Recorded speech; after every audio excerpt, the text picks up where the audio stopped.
The president told a gathering of high-level officials and several millions who were glued to their television sets and other gadgets to watch the Expo's online broadcast that Guyana has not waned in its commitment to the preservation and protection of the environment.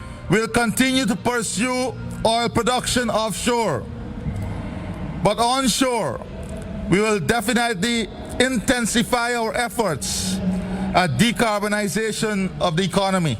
During a recent conversation with the European Union ambassador to Guyana and Suriname, Fernando Ponce-Canto, he posited that Guyana and Suriname have recently undertaken to exploit their oil resources and that he would like to see both countries do so in a way that is sustainable to the environment and for their people. Ponce-Canto suggested that a possible advantage that both countries have is that they do not have to make the same mistakes that have already been made by countries such as those within the EU, which have already traversed those paths.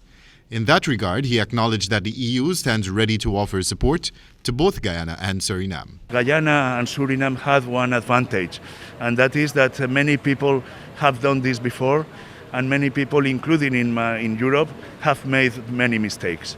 We have made many mistakes in the past, but I think that we learn from the mistakes. We have to learn from the mistakes, and there is all this experience.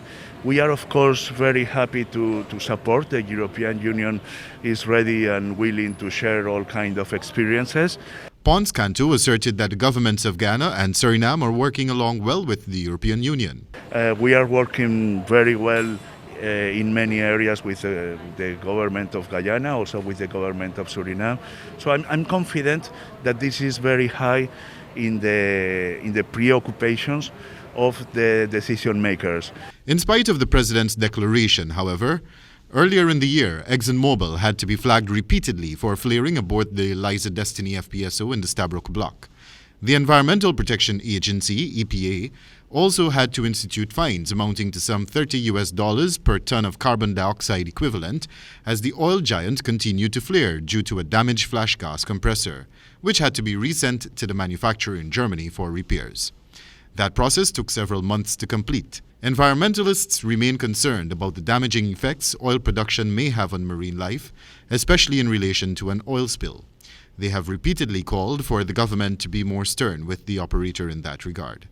Meanwhile, the EU ambassador admitted that the main aim of the EU is to eradicate poverty from among its people and that the body likes helping nation partners, especially developing ones, such as Guyana and Suriname, and will continue to work with them in that regard.